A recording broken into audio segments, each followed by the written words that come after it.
Every man wants to be great at something, but very few dare to do the necessary work that greatness demands. See, look, there's a huge difference between wanting something versus needing something, which leads me right into number 1. Implement the death ground strategy. Now, the death ground strategy is basically a concept derived from Sun Tzu's The Art of War. And what this means is leaving absolutely no room for retreat, putting everything on the line to achieve a desired outcome. See, it's one thing to want success, but it's a whole nother thing to actually need success because you've put it all on the line. Like the Vikings, who would literally burn their boats as they approached new land, signifying that there was absolutely no turning back whatsoever. They're only focused on the mission and what's ahead of them. However, unlike the Middle Ages, the world we live in today has completely programmed us to remain complacent, to refrain from anything that may cause us a little bit of discomfort. We live in a time of abundance where everything that we desire, every little thing we can get just at the click of a button. And if anything opposes our idea of abundance, if I'm not living my most comfortable, most pleasurable, most amazing, awesome life, then I must be doing something wrong. If I'm feeling a little bit uncomfortable, if I'm feeling a little bit more frustrated right now in this season, then something's gotta be off, right? But what most people don't realize is that in those moments, in those seasons of hardship where you are cornered, your back's up against the wall, those are the moments where you're gonna do whatever it takes to win. Like Eminem says, success is my only effing option, right? See, that's where you have to be mentally to get your desired outcome. You can't just want it.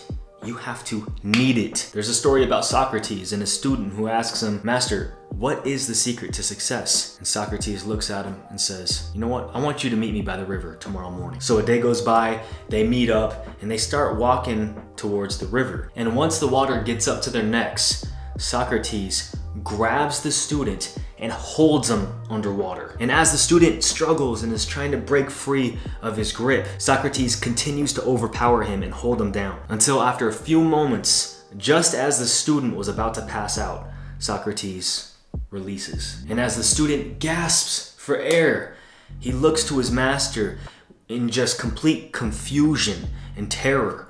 And Socrates says to him, "What did you want the most when you were down in that water?"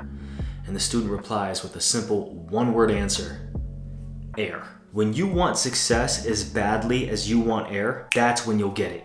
That's the secret to success. Now, I'm sure this story is 100% just complete BS. I'm pretty sure it didn't happen, but hey, either way, it's a strong story and it 100% applies. I'm even thinking about taking this method from Socrates that he used on his student and use it for my future son. Just taking his ass and just freaking immersing him in the water and just freaking holding him down. I'm just kidding. Now, before moving on to number 2, I rarely do this, but I got a cool little deal for you. And you can skip this part if you want, but I don't know, I think it's kind of cool and I don't think you're going to want to miss out. So Manscaped, which is today's sponsor, they just got through releasing their new body buffer. And right now you can get 20% off plus free shipping on the Buff Bundle, which includes the body buffer to exfoliate and remove dead skin. And you'll also get 2 body washes, which are infused with aloe vera and sea salt. It's wild, bro. For years, I was using, like, you know those nasty plasticky loofah scrubber things that you use in the shower? I was using those until I just recently found out that those are pretty much a breeding ground for bacteria and fungi. So I switched over to the body buffer and I absolutely love it. It's actually cleared up a lot of my back acne. As you can see here, it's actually made out of antibacterial silicone, because the last thing you want to use is like some old raggedy loofah or washcloth with your body wash, and it's doing nothing but adding bacteria rather than removing it. Essentially, all you're doing is wasting the body wash and your money's just going right down the drain, literally. So hey, if that sounds cool to you, check out the link down below, get 20% off plus free shipping exclusively today. All right, now moving on to number 2. Do more, consume less. Now, one of my favorite dudes, his name's Jim Quick, and I bought into his program like 2 or 3 years ago and it helped me out tremendously. But what he said something that was so powerful. He said, the brain doesn't learn through consumption, it learns through creation. Basically, just doing, just creating, and then figuring it out along the way, learning along the way. See, so many of us are just so solely focused on getting that next little nugget of information, consuming that next little piece of content that's gonna motivate us and catapult us to the next level, which, hey, Don't get me wrong. Yeah, read the books. Yes, watch the self-improvement channels. All that stuff is fantastic. I'm not saying that it's not. But also, don't neglect the power of just getting out and just doing, just being, materializing, and then figuring it out along the way. Trust me, bro, you'll learn so much more this way. See, the problem is that so many of us, like I said earlier, all we want to do is just avoid the trials, avoid the hardship. We don't want to go through that stuff. We want a shortcut. We want to hack. We want that next little nugget of information. It's funny, bro. A lot of us, we're like that freaking idiot kid in school who is always trying to cut in front of the lunch line. First of all, wait your turn, bro. Be patient, put in the time, and you'll get yours. Just relax. See, the only problem with always consuming self-improvement content, just taking it in, consuming is, yeah, it'll work. It might get you to the finish line quicker, but then you gotta ask yourself, how long is this success actually going to last? Am I truly, genuinely transforming as a man, or am I just taking what some guru said online and copy and pasting what he said onto my life? Look, bro, even most of us YouTubers here online giving all this advice, okay? Like, most of it, yeah, is solid, but there may be a day where you come back around and be like, that little thing that Dre said, yeah, that didn't really work for me. I did this, and this instead, and I got even better results. And see, that right there, that's amazing, because now you're becoming your own man. You're not just copying and pasting, but you're actually developing yourself and getting results based off of your own experience. And that right there is what's really gonna separate you as a man. And this right here, this is what my new Wake Up O Sleeper Transformational Elite program is all about. Helping you navigate your own way, creating your own path. It is a paid program, but hey, bro, it's well worth it. It'll be out very soon. I just finished it, so if you wanna be the first to know when I drop that, just go ahead and sign up to my newsletter down below and I'll email you. But hey, anyways, look, so getting back on topic here. Yes, there is a balance with everything. Yes, learn. Yes, read. Have a mentor. Input and consume knowledge. Learn from other people's mistakes. But also, don't be afraid to learn from your own mistakes. This is how you're gonna have true, genuine growth in your own life as a man. Know what it is to struggle. Understand pain and just know what it feels like. This is how you build yourself up and become truly great. Don't shy away from it. Alex Harmozi said, if you could build your own human, what would you put them through to make them tough? I'm sure you wouldn't give them a chill, easy, relaxing life, right? I mean, think about it. What would you put them through to make them more courageous? I'm sure you wouldn't make them feel comfortable all the time. No, bro, you would make them face their fears. And I believe this is the way God works. You sit here and pray and say, God, oh, please just make my name great.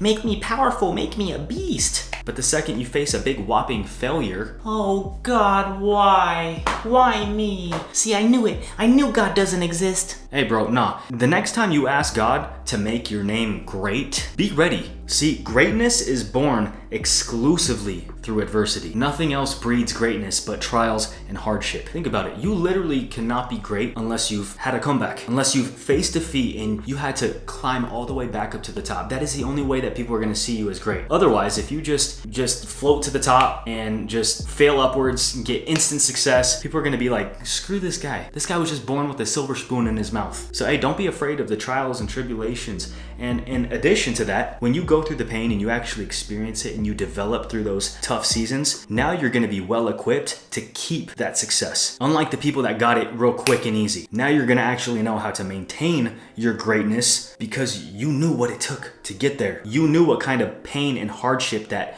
greatness demands. Number 3, outside perspective. Every man needs constant feedback. Every man needs a different perspective, a different evaluation on his performance. This right here, this is what creates genuine improvement. Problem is that this goes against all of us men. It goes against our natural innate desire. I mean, be honest, us men deep down, we don't like to be criticized. We don't want negative feedback, even if it is constructive. I say it all the time. I tell guys that work for me, I tell my friends, I'm like, hey, let me know what I need to do better on. Let me know what I need to fix, what I need to adjust, what I'm lacking in. And it's like, deep down, like I don't want to really hear it. I'll even say, tell me, because I love constructive criticism. I want to get better, right? So make sure that you tell me the truth. And it's like, no, bro, I don't love it. I tolerate it because I know I need it. If I'm being honest, my natural desire, what I really crave is for everybody to just love everything I do and to see no wrong in what I do, to see no mistakes, no things that I need to improve on whatsoever. But that'll do nothing but hold me back and keep me from my true potential. When you limit your perspective, you limit your growth. Someone's always gonna see something that you don't. For instance, think of a bird right now. What kind of bird came to your mind? For some of you watching this, it may be a hummingbird. Maybe it's an eagle. Maybe some of you thought of a pigeon. Initially, I thought of a parrot, right? And you see, right there, everybody has a different perspective on the concept of a bird. And so to have that extra perspective, to have that extra input will 100% every time give you a leg up on your competition. But most of us, what do? We always end up attaching our identity to our work. And if people criticize our work, then we take it as they're criticizing us as a person, because that's the same thing as criticizing our identity. So you got to be very careful of this. You have to differentiate your work from your identity. It makes me think of Ahmed, the actor who played Jar Jar Binks in Star Wars. There was a point in his life where he was about to delete himself because of the backlash that his character was getting. But he had to wake up, he had to realize and tell himself that, hey, my identity is not my work. I was a great human before I played the character, and I'm a great human after. And that right there, that's something that I need you to realize, my brother. You are great the way you are. You have ample greatness within you. You just need to first recognize it, harness it, nurture it, and continue to build it. Continue to do the necessary work. And number 4, eliminate the things that you don't enjoy. For instance, for years, I was extremely enthusiastic about hairstyling. That's how I created this channel, right? I was creating all these hair tutorial videos, and then eventually I came out with my own hair product brand, Shavu, which a lot of you support and love, and I appreciate that. The whole hairstyling community, everything, all of it is just, it's completely changed my life, and I'm very blessed. I'm very grateful for it. And I used to be really involved with this brand, but over the years I just became passionate about other things. Hairstyling, hair products, it didn't really do it for me anymore. And for a while there, I was actually spending countless hours every single day trying to build this brand, but it no longer served me. I wasn't enjoying it like I once was. Meanwhile, I was trying to grow this channel. I was trying to work on all these different projects and programs. And so I was saturating all my time and energy on all these different things all at once, just leaving me mentally exhausted. So finally, I just decided to rid the thing that I wasn't passionate about anymore, which was hairstyling. So there's 2 things that I did specifically. I stopped making hair videos, and then I took a percentage of my ownership and gave a majority of it to my brother to kind of let him run it and take over things. And instantly, bro, even though I get less profit from it, this alone gave me back hours of my time each week. So that way I could focus on the things that I actually really care about and enjoy, like these self-improvement videos, my programs, and then I got some other projects that I haven't even announced yet that I'm working relentlessly on right now that I'm just so passionate and enthusiastic about. It literally just it puts a big smile on my face right now. Like, I cannot wait to release all this stuff. And see, but now I have the time and energy to really hone in on these things and make these things great, rather than saturate all my time on things that I don't even necessarily enjoy. Now, don't get me wrong, I'm still involved with Shavu. It's not like I totally abandoned it. I'm actually working on a product right now, a new one, and that's kind of what my role in the company has narrowed itself down to. So hey, hope this video gave you some value today. If it did, please give it a nice big thumbs up.